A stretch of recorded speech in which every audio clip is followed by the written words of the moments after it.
Now let's talk a bit about the eternal problem of the series. The great, interesting setup with a disappointing low payoff. For example,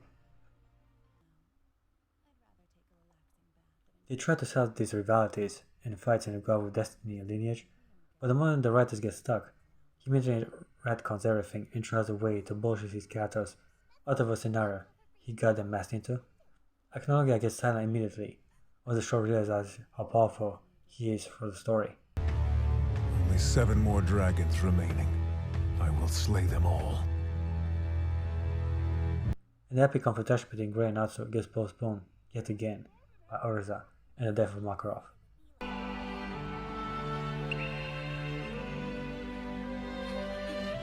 Put aside your anger! Listen to me! Even the fight between Sting and the weird dragon guy, it is implied that Mavis is the one who will defeat him, and all of a sudden Sting gets 2 new superpowers and a fake plot armor.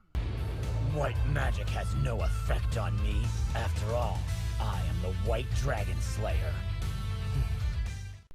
Another thing I noticed is that people don't die, which in my opinion is great. I don't like it when young beautiful individuals die. Grey and Julia have a weird Romeo and Juliet standoff. They both sacrifice each other to save the other. But Julia manages to save his life through a blood transfusion. I'd been worried that something terrible would happen to you, my love. So I secretly mastered a blood transfusion spell that would let me care for you. But don't worry, cause the next episode Wendy comes and heals her wound. This is like fine for me. I want these characters to live and have beautiful children with each other. I owe it to Shelly to work twice as hard to keep everybody safe. I'm alive! Just don't make such a huge event out of their supposed death. It only cheapens the experience. Trivia is basically the best girl from the show. And I can still feel the kiss that my spicy eyes hunt gave me as I lay unconscious. She's one of the greatest characters. She was first introduced as a villain, but she was perfectly and skillfully added to the guild as a prominent member. Thanks so much for helping us in Akane. No, I should be thanking you. Hey, girl! We will fight for Grey. That won't be necessary. Also, she has this eternal crush on Grey. My icy hug! How can you be so cool and still so hot? Simmer down. Which is fun. I mean, this is her quirk, you know. She likes Grey and she's very clumsy about it. It's fun. Like, it's fun to watch her around. Because Grey is such a mean guy. Also, Gaisho nearly beat the dust, but not before he had his confession towards Levi. You're under arrest for self-doubt. Sorry.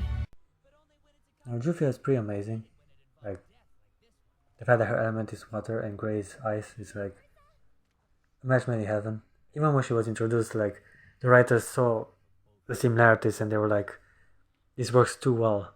Their first encounter was so brilliant, and they said, why waste such an amazing opportunity? And they made her part of the guild. Usually in anime, characters like this only last for a few episodes. They're really awesome and fans are like, man, I wish I could have seen more of her. But Fairy Tail did just that. And we see a lot of Juvia.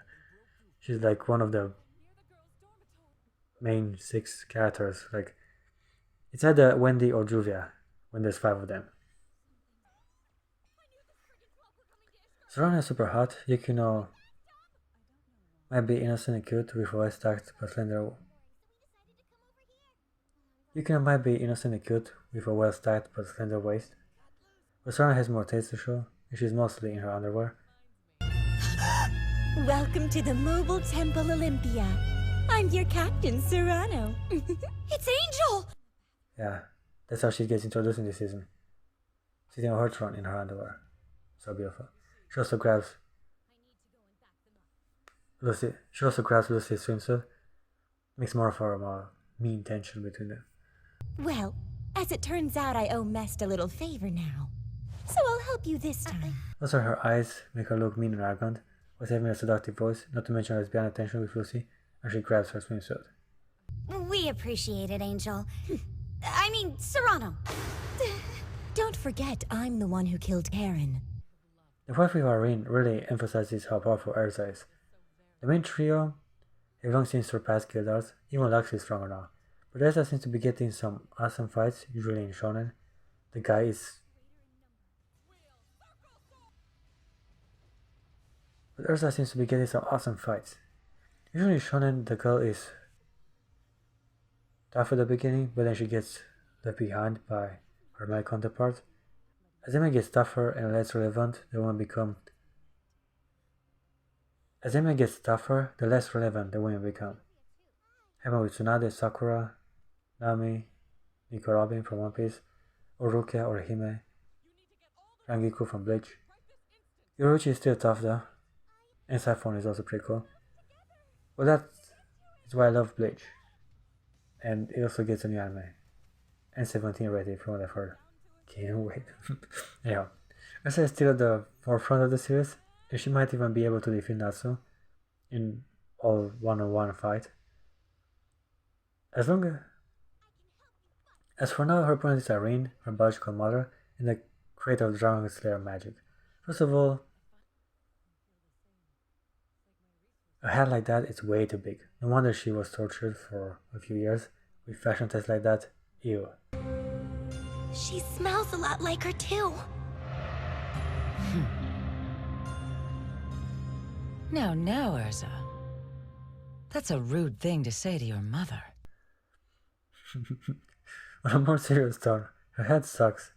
We'll get rid of it eventually.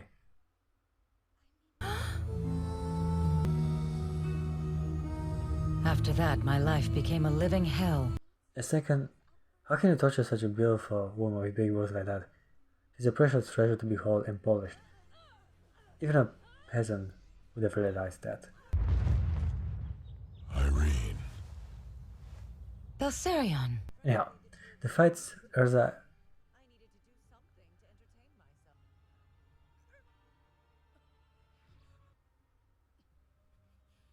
Anyway, Irene fights Ursa the way Silver fought Grey, acting all mean and emotionless to have the offspring impress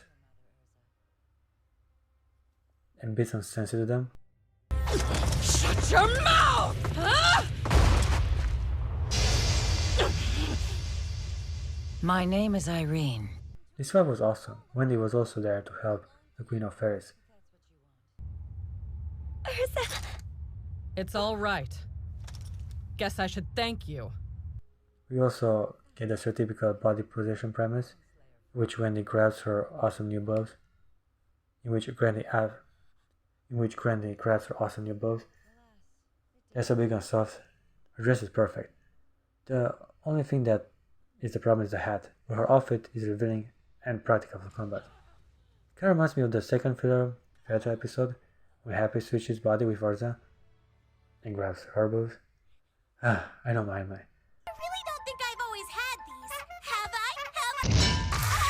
And I got cool armor, too! But I was saying... What I was saying was that Ursa is rather strong. She punches through a meteor and fights a dragon. It's an incredible feat of strength.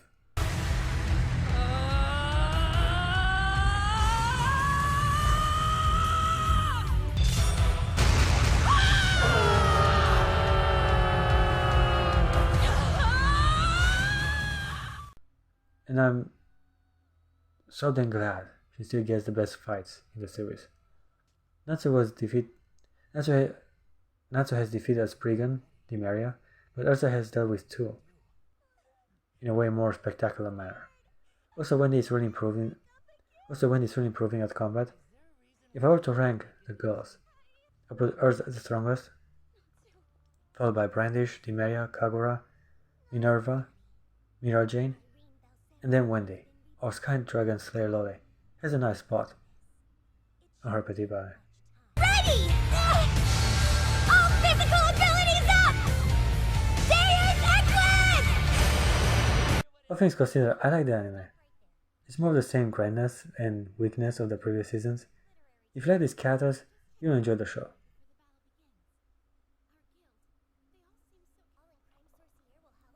Fairytale is a different kind of shonen. There isn't any other who has so many combat-ready women also presenting males as the primary fighters of the series.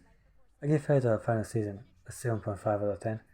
I wish the story was better structured and the action could have been more engaging, but the characters are fun and the overall experience has enough entertaining value to make me recommend the show even if you're not a fan of the series.